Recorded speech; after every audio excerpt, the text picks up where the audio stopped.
अखबार की आपने आते सार जो सिखों की बहुत टाइम से डिमांड थी आनंद कारक एक्ट की, वो आपने नोटिफाई किया। जी। उसके लिए सर मैं जानना चाहूंगा आपके क्या मोटिवेशन था कि आपने आते सार वो डिमांड की? देखिए, हमारे प्रधानमंत्री नरेंद्र मोदी जी, इनका सिख समाज के साथ एक बहुत गहरा रिश्ता है।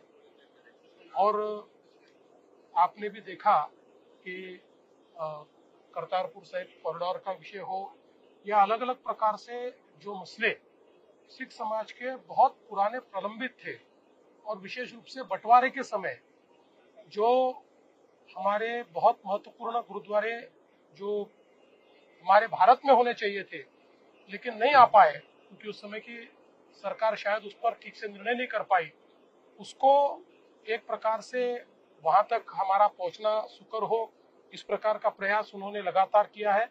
और एक सिख समाज के साथ एक नया रिश्ता आज हमको हमारे प्रधानमंत्री जी के माध्यम से देखने को मिलता है, और हमारा भी ऐसा ही रिश्ता सिख समाज के साथ रहा है।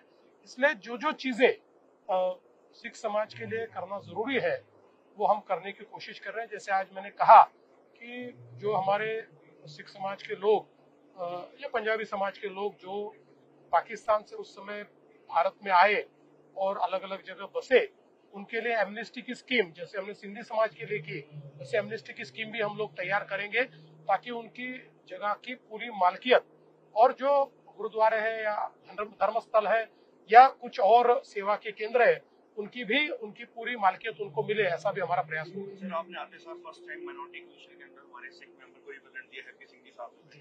सर आपने इलेक्शन से पहले एक और बात की थी, सिख कल्चर सेंटर की बात की थी, पंजाबी भवन की बात की थी, उसका हम कब तक? हाँ बिल्कुल, हम लोग उसके पीछे लगे हुए हैं और निश्चित रूप से एक बहुत ही अच्छा सिख कल्चर सेंटर हम तैयार करना चाहते हैं, जो हमारी सिख परंपरा को, हमारे गुरुओं के विचारों को आने वाले समाज तक पहुंचा। केवल देखिए, ये विचार केवल सिखों के लिए महत्वपूर्ण नहीं है, ये पूरे देश के लिए और देश के अन्य भी जो पंथ कौम के लोग हैं उनके लिए भी ये बहुत महत्वपूर्ण विचार है। तो ये सब तक पहुंचे, इसलिए इसको हम निर्माण करेंगे। में आपका हो जाएगा? हाँ बिल्कुल करेंगे। सर मेरा आपसे जो बाबा जी ने डिमांड की है, जो सिखों का ट्राइबल समाज है, सिख लीगर समाज है, बंजारा समाज है, वो बहुत बिलो द पॉवर्टी लाइन है, नहीं वो कब तक एग्जीक्यूशन में आएगा? उसके लिए हम लोगों ने ऑलरेडी स्कीम्स चालू कर दी है। विशेष रूप से हमारे बंजारा लबाड़ा समाज के लिए हम लोगों ने नई योजनाएं घरों की और बाकी सारी योजनाएं शुरू की है, और सिख लीगर समाज के लिए भी हम लोग इस प्रकार की योजना करेंगे। सर भगत नामदेव जी, उनकी भी गुरु ग्रंथ साहब में बाड़ी है, वो मराठी, आपको पता होगा मराठी थे,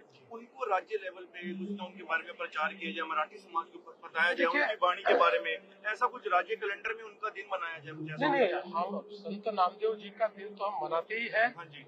और आपको याद होगा कि पिछले समय जब घुमान में एक मराठी साहित्य सम्मेलन हमने लिया था, उस समय के बाद एक नया रिश्ता ये पंजाब के साथ संत नामदेव जी का और महाराष्ट्र का हम लोगों ने निर्माण किया है, और उसी को हम आगे ले जा रहे हैं। Thank you sir.